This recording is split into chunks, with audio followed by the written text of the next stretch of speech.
Okay, we had to go back and review to see where we're at on this. See where I did an X pattern here to get this off? Otherwise you're going to dig a trough in here. And you can go this way to get it down there, but when you get to the very last, see where that's where the number 8 was. See, you can barely see it. I need to do the X pattern on a little bit more. Then what I did is I took my stone and went over here and went down the line. Don't do this, you'll grind that corner off. Go over here where it's flat. The 10-year Dremel is a milling machine. What I like about this is just a tire ashtray. Okay? Anything. See where you can get your tool up above so you got room for your hand? See that? Little tips that might help you. We're going to Dremel this out a little bit more. It's almost a 5/8 hole. Okay, we changed our design idea. Just chicken scratching, don't laugh now. We figured we put 7 holes, 1/2 inch center, be 8 holes, 8-inch wrench. Think about it. Because we're not going to fit bigger holes in there very well. There's not as much room in here as you think. I mean, you could fit a 3/8 hole in here and go. I tried doing the math. You know, if you put a hole on center, okay, here, let's go bare side. If you say you put them all on 1-inch center, well, if you have a 1/2 inch hole and a 3/8 hole, they're not going to look spaced apart. And I could not do the math in my head to put an even space between. And you know I can do it. I've run a ruler before. I'll show you my little thing I use to make circles with before the video's over. But I think that's going to be the plan. But I plan on chamfering with a 3/8 bit. So those will be beveled. This may have to do some hand filing to make that bigger on here. See all that slag look in there? I might have to do some hand filing to make that look better. If you go sticking a unibit or something in there and it jams, you don't want to do that.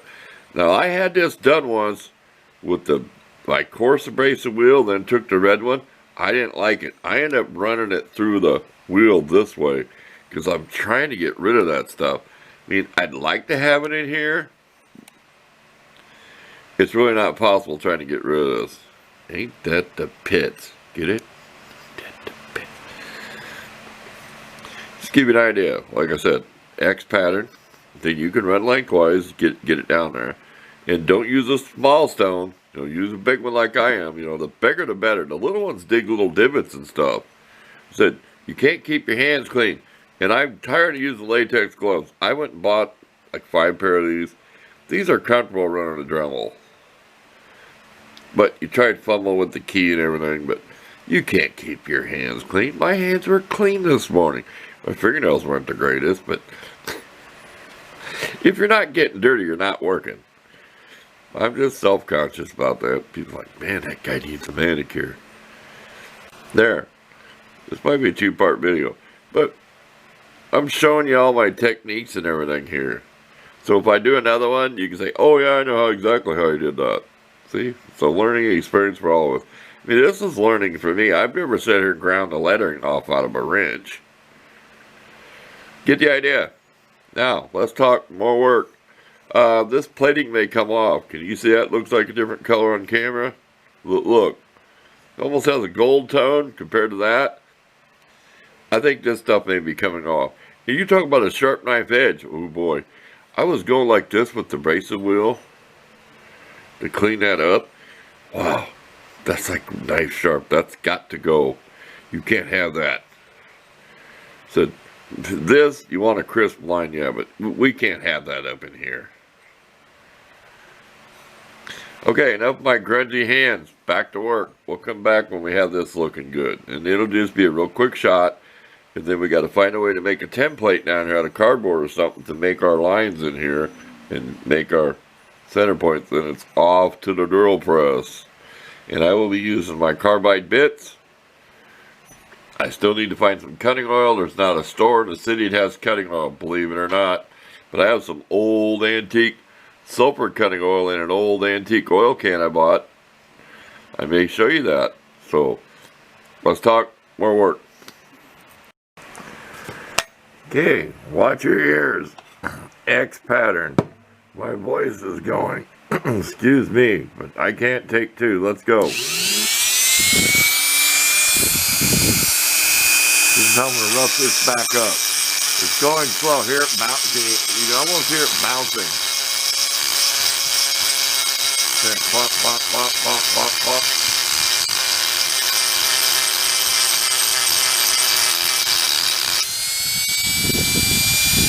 Yeah. That's what this thing will do. This one's kind of, they're always off, so it's like bang, bang, bang, bang. If you listen real close.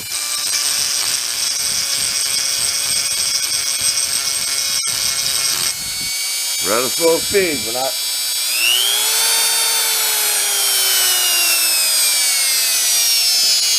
Go down real slow. Can you hear it? Because you probably can't make yours go that slow.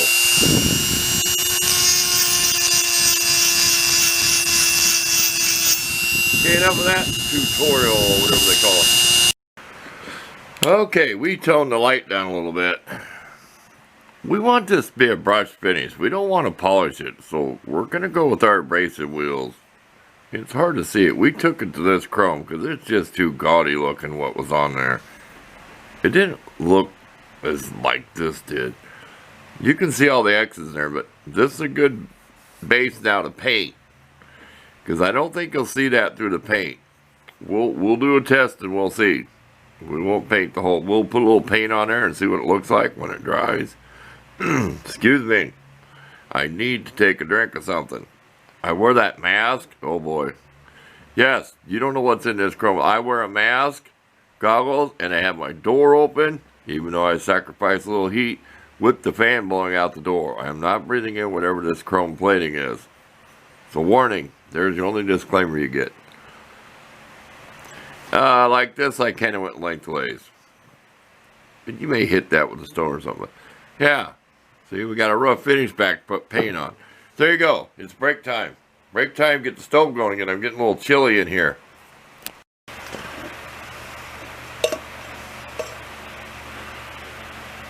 Eagle. Maine, USA. Found this at a second-hand store. Is that nasty oil? I swear somebody put this spout in here. This is supposed to be the kind with the trigger. But it will. The Tin Man. You ever notice Tin Man? It made that sound. See that stuff? That's the old brown sulfur stinky cutting oil. That's not motor oil. Trust me. Stick your nose. Here, smell it.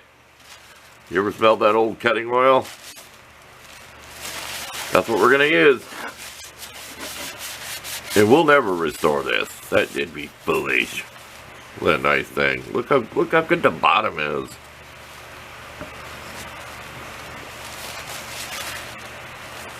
There you go. See, you got a little extra treat in here today.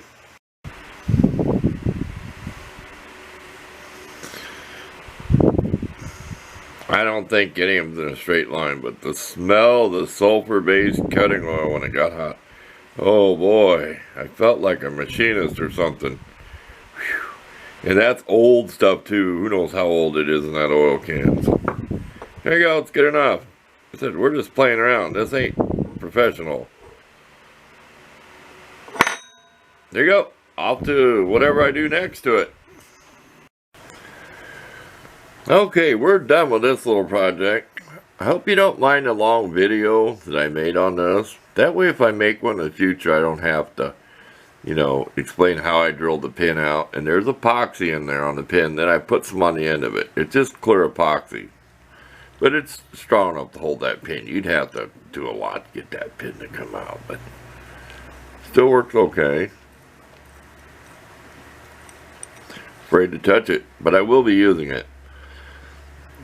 Holes aren't perfectly straight line. I mean, I marked with the center punch, but those cobalt bits tend to kind of wander when they take off because they have a starter point, and sometimes they get wound up, and it took a chunk out of one of these.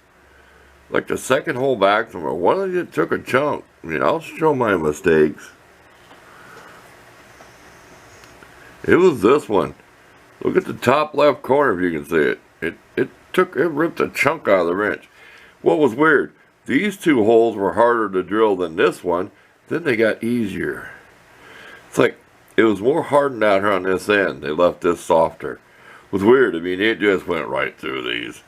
But I don't know what to tell you if you're going to do this. I mean, you could try to heat it and change the metal and everything, but I knew the carbide bits would do it. And plus it had that old school sulfur oil, but hand painted, you could tell the defects in the paint.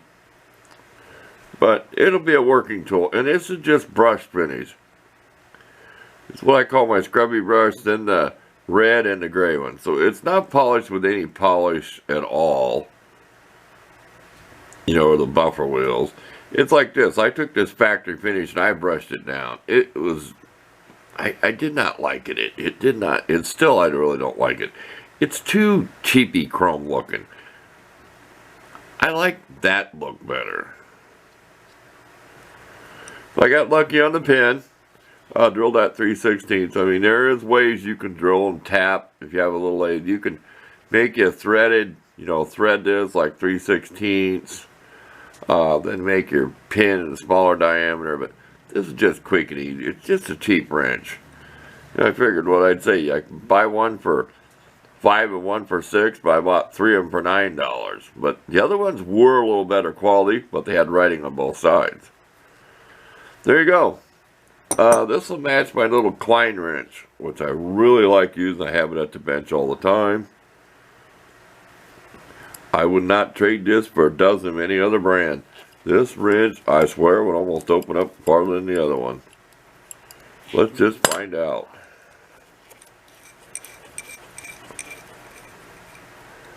I doubt it. Let's see, I'll find out between the 8 and the 6 inch. And I'm not going to measure it. We're just comparing how far. See that? This little wrench will open up a long ways. I'd hate to ever have to try to use on something like that. But it's just the idea. They put that into it.